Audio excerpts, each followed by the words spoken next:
കൃഷ്ണദാസ്, ഈ ഉപയോഗപ്പെടുത്തുന്ന സാധനങ്ങളിൽ നമ്മുടെ മന്ത്രിമാർ തന്നെ ഒരു പരാതി രാവിലെ പറഞ്ഞിരുന്നു. അത് നമ്മുടെ നാട് പോലെയല്ല കർണാടക. അവിടെ അത്ര കാര്യക്ഷമമായ കാര്യങ്ങൾ അവിടുത്തെ 2 ജീവനുകൾ കൂടി ഉണ്ട് എന്നുകൂടി ഓർക്കണം. എന്നിട്ട് പോലും അവിടുത്തെ കാര്യക്ഷമതയെക്കുറിച്ചുള്ള സംശയങ്ങൾ ഉയർന്നിരുന്നു പല ഘട്ടങ്ങളിലും. ഇപ്പോഴും അതേ പരാതി ഇപ്പോൾ നമ്മൾ സംസാരിച്ചപ്പോഴും മന്ത്രി പറയുന്നുണ്ട്. തീരുമാനങ്ങൾ ഉന്നതതല യോഗങ്ങൾ എടുക്കുന്നുണ്ട്, പക്ഷേ അത് കാര്യക്ഷമമായി നടപ്പിലാക്കുന്നതിൽ കാലതാമസം വരുന്നു. സമയം വൈകുന്തോറും നമ്മുടെ പ്രയാസവും കൂടും, നമ്മുടെ കാത്തിരിപ്പ് നീളും.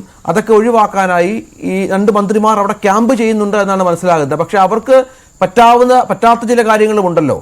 അവിടെയാണ് ഈ മൊത്തത്തിലുള്ള കാര്യങ്ങളും ഒന്ന് പരിഗണനയിലാവുന്നത്.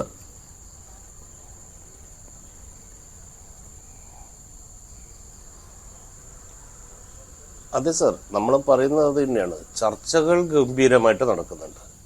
ആ ചർച്ചയിൽ എടുത്തിരിക്കുന്ന കാര്യങ്ങൾ കൃത്യമായിട്ട് ആ ദൗത്യ മേഖലയിൽ പ്രാവർത്തികമാക്കുന്നതിനുള്ള പോരായ്കയാണ്. അതാണല്ലോ നമ്മൾ മുമ്പ് പറഞ്ഞുകൊണ്ടിരുന്നത്. നാളെ എന്നുള്ള രീതിയിലേക്ക് കാര്യങ്ങൾ നീങ്ങുന്നു. ഇത് രാവിലെ തുടങ്ങുമ്പോൾ ഏകദേശം ഇത് 2 ദിവസത്തെ സ്ഥിതി ആകുമ്പോൾ നാളെ ഇത് തുടങ്ങുന്നതിനുള്ള സജ്ജീകരണങ്ങൾ ഇന്നേ ഒരുക്കണം എന്നുള്ള രീതിയിലാണ് പ്രവൃത്തി മുന്നോട്ട് കൊണ്ടുപോകേണ്ടത്. പക്ഷേ ഇത് ഓരോ ദിവസവും ദൗത്യം കഴിഞ്ഞിട്ടാണ് അടുത്തതിനെ കുറിച്ച് ആലോചിക്കുന്നത്. നമ്മളെന്താണ് ഓരോ എക്സ്പീരിയൻസ്, ആ എക്സ്പീരിയൻസിനെ നമുക്ക് എങ്ങനെ കൗണ്ടർ ചെയ്യാൻ പറ്റുന്നതാണല്ലോ നമ്മൾ ശ്രദ്ധിക്കേണ്ടത്.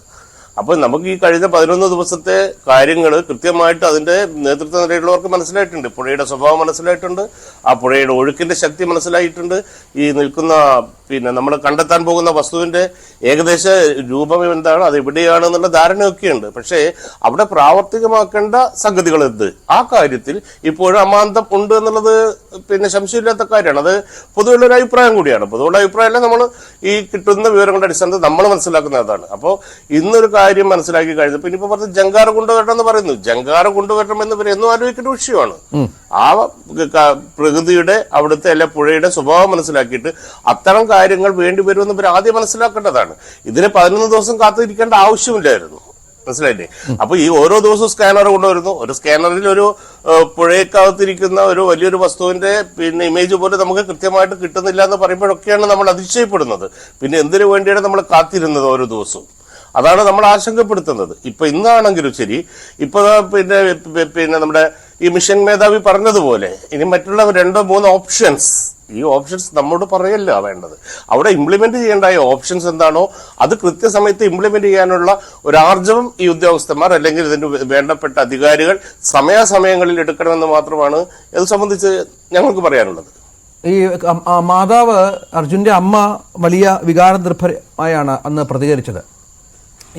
ഈ പട്ടാളത്തെ കൊണ്ടുവന്നിട്ട് പ്രയോജനമുണ്ടായില്ല, കർണാടക കേന്ദ്ര സർക്കാരുകൾക്കെതിരെ അവർ സംസാരിക്കുകയുണ്ടായി. പക്ഷെ പിന്നീട് ഈ ദൗത്യം ഒന്ന് കാര്യക്ഷമമായി മുന്നോട്ട് പോയപ്പോഴാണെന്ന് തോന്നുന്നു അമ്മയുടെ പരാതിയിൽ, അമ്മയുടെ ഒരു പരിഭവത്തിലിപ്പോൾ ഒരു കുറവ് വന്നത്. ഇപ്പോൾ എന്താണ് ആ കുടുംബത്തിന്റെ ഒരു വികാരം? താങ്കൾക്ക് അവരുമായി നേരിട്ട് സംസാരിക്കുന്ന ആളാണല്ലോ. അവർ പങ്കുവെക്കുന്ന കാര്യം എന്താണ്? കഴിഞ്ഞ 2 ദിവസങ്ങളായി എന്താണ് അവർ പറഞ്ഞു വെക്കുന്നത്? അല്ല, അവരുടെ വിഷമം പറഞ്ഞപ്പോ ആ വിഷമത്തെ മറ്റൊരു രീതിയിലേക്ക് മാറ്റുന്ന ഒരു വ്യവസ്ഥിതിയാണ് നമ്മുടെ സോഷ്യൽ മീഡിയയിൽ ചില മനുഷ്യത്വമില്ലാത്ത മനുഷ്യർ സ്വീകരിച്ചത്. അപ്പൊ അതുകൊണ്ട് തന്നെ അവിടെ വിഷമം മനസ്സിലൊതുക്കി ആരോടും ഒരു അഭിപ്രായ പ്രകടനത്തിനും തയ്യാറാവാതെ പോകുന്ന ഒരു കുടുംബത്തിന്റെ സാഹചര്യമാണ് ഞങ്ങളിപ്പോ കണ്ടുകൊണ്ടിരിക്കുന്നത്. കാരണം അമ്മയുടെ വാക്കുകളെ വളച്ചൊടിച്ച് ആ മാതാവിന്റെ വേദന എന്തെന്നറിയാതെ അതിന്റെ പേരിൽ വായിൽ നിന്ന് വീണ വാക്ക് എന്തോ വലിയ അപരാധമാണ് എന്നുള്ള രീതിയിൽ കാരണം അവരതിനുള്ള ജസ്റ്റിഫിക്കേഷൻ കൊടുത്തു. അന്ന് തന്നെ മകള് പറഞ്ഞു, അമ്മയുടെ അടുത്തുനിന്ന് ഒരു പെറ്റമ്മയുടെ വേദനയാണ്.